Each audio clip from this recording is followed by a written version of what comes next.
Olá, tudo bem? Meu nome é Ricardo, eu sou médico, pneumologista, trabalho em Curitiba. Hoje, durante a tarde, eu atendendo um paciente com asma, uma asma grave, e conversando ali a respeito da doença dele, da minha preocupação no longo prazo com a sua capacidade respiratória, eu tive um insight e resolvi dividir com vocês aqui algumas coisas.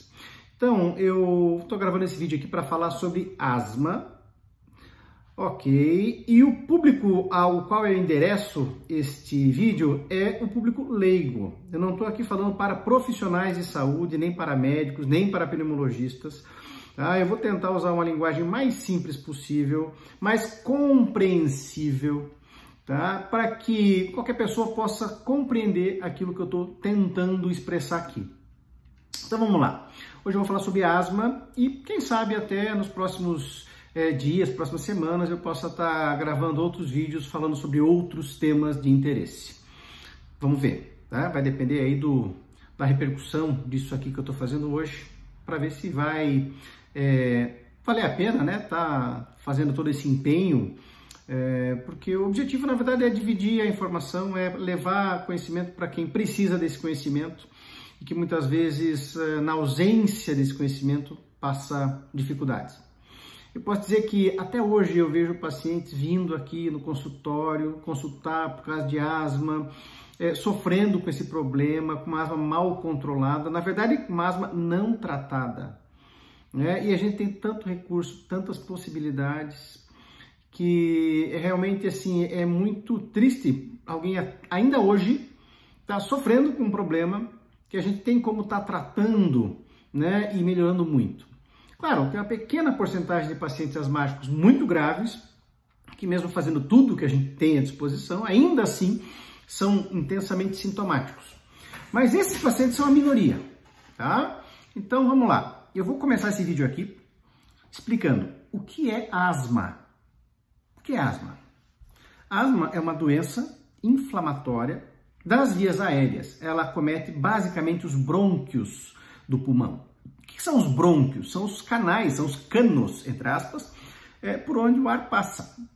Então, a gente inala o ar pelas vias aéreas superiores, desce a traqueia, brônquio para o lado direito, brônquio para o lado esquerdo, e aí esses brônquios vão se subdividindo, cada um vai para um lobo pulmonar, e eles vão se subdividindo até que eles se transformam em bronquíolos de pequeno calibre e chegam finalmente aos alvéolos. Existem mais ou menos 16 gerações de divisão das vias aéreas até chegar nos alvéolos. E a cada vez que essas vias aéreas vão se dividindo, elas multiplicam muito a superfície de contato por onde o ar passa. E a asma ou bronquite, né? As pessoas às vezes têm essa dúvida, é asma ou bronquite? Eu já fiz um vídeo sobre isso aí, mas assim, recapitulando. Bronquite é uma inflamação do brônquio. Assim como tem gastrite, amidalite, faringite, tem bronquite. Então, bronquite é a inflamação do brônquio, que pode ser causada por asma ou por outras causas. Pode ser uma bronquite química por inalação do gás tóxico, pode ser uma bronquite viral, né? Faz um resfriado, fica tossindo lá 2, 3 semanas, é uma bronquite aguda viral. Pode ser uma bronquite pelo hábito do tabagismo, uma bronquite crônica. Então, assim, ter um bronquite pode significar várias coisas. Mas, assim, em geral, as pessoas têm aquela coisa na cabeça. Eu quando era pequeno, eu tinha bronquite. Normalmente, isso quer dizer que ela tinha asma. E, da mesma forma, as pessoas têm uma visão, né, de que bronquite é uma coisinha mais leve, é só um chiadinho, e asma é uma coisa mais grave, mais preocupante. Na verdade, né, trata-se da mesma coisa quando a pessoa, né, está expressando isso aí no dia a dia. Na maior parte das vezes, vamos dizer assim. E, então, o que essa inflamação faz? O que é inflamação? No organismo, no nosso organismo, inflamação significa que o organismo está levando células, leucócitos, que são células inflamatórias, que servem para a nossa defesa, mas que também muitas vezes podem causar danos aos nossos tecidos. E essas células, elas acabam por N estímulos diferentes, indo para o epitélio brônquico, ou seja, lá para o brônquio, e causando um edema, um inchaço, tá? E essa inflamação, ela provoca um aumento da secretividade das glândulas que secretam um muco da via aérea. E esse edema, né, dentro do brônquio faz com que você tenha uma diminuição do calibre desse brônquio. E essa diminuição do calibre vai causar dificuldade na passagem do ar. E essa dificuldade é principalmente na hora de soltar o ar. Porque quando a gente enche o pulmão, a gente cria uma pressão negativa que tende a abrir as vias aéreas, tende a abrir os brônquios. Quando a gente expira, a gente gera uma pressão positiva sobre as vias aéreas, tende a colapsar as vias aéreas. Se o paciente não tem nenhum problema, nenhuma doença, vai haver um esvaziamento normal do pulmão, né, até as vias aéreas quase fecharem, vamos dizer assim.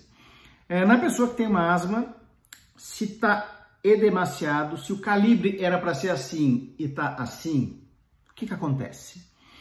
Quando você puxa o ar, o brônquio abre. Quando você solta o ar, o brônquio que já está mais edemaciado, ele acaba colabando antes de haver um esvaziamento completo, né? E pelo fato de você ter um calibre menor, você gera uma resistência maior ao fluxo de ar. E essa resistência maior, ela exige um esforço expiratório maior. E tudo isso junto causa o sintoma da falta de ar, que a gente chama de dispneia, falta de ar. O estreitamento das vias aéreas acaba causando um ruído quando você está expirando, que é justamente o chiado, que a gente chama de sibilo, e muitas vezes provocando tosse. Então, os sintomas mais típicos da asma é a falta de ar, a tosse e o chiado ou sibilo. Existe um outro sintoma também, que é uma sensação de opressão torácica, que muitos pacientes relatam. Né? Se você está assistindo esse vídeo, você tem asma, você, né, perceba que muitas vezes talvez você tenha uma sensação de que tem alguma coisa oprimindo o tórax, que muitas vezes é causado pelo um aprisionamento aéreo, ou seja, você tem muito ar, você tem mais ar dentro do tórax do que deveria ter. E essa hiperinsuflação causa esse desconforto. Faça uma experiência, enche o pulmão e agora você não pode soltar mais do que isso aqui, você tem que respirar só com o que sobrou, né? Mantendo o pulmão cheio, sem poder esvaziar até o final. É essa a sensação do paciente com asma durante um ataque, né? Uma crise de asma. Então, resumindo, uma inflamação no brônquio que diminui o calibre da via aérea, isso provoca dificuldade na passagem do ar, essa dificuldade é principalmente na expiração, na saída do ar, e ela provoca falta de ar, tosse, sibilância, que é o chiado, e essa sensação de opressão torácica. O asmático não precisa ter todos esses sintomas todas as vezes. Às vezes é a tosse que está principalmente incomodando, às vezes é um chiado, às vezes é a falta de ar aos esforços. Tá? Existe muita variabilidade nas formas de apresentação clínica, ou seja, eu posso atender 100 asmáticos, cada um vai ter uma característica um pouco diferente. Um tem muita falta de ar e não consegue fazer nada, o outro consegue fazer quase tudo, mas quando dá uma crise ele vai parar no hospital. O outro tem sintomas constantes e frequentes, mas ele dá uma bombadinha lá de um broncodilatador e melhora. Um outro paciente pode ter crises graves o tempo todo e ele não consegue nem trabalhar por causa da sua asma grave.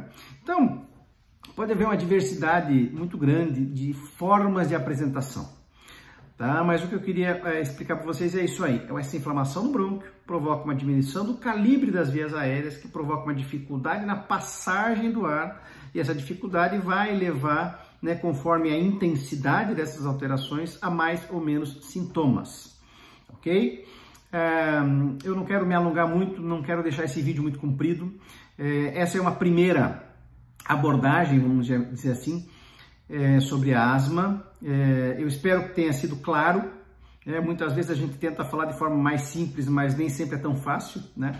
A gente acaba, às vezes, usando algum termo ou tentando explicar alguma coisa que, às vezes, pode se tornar mais complexa. Se você tiver alguma dúvida sobre o que eu falei aqui, deixe nos comentários, mande sua dúvida que eu vou tentar responder assim que possível.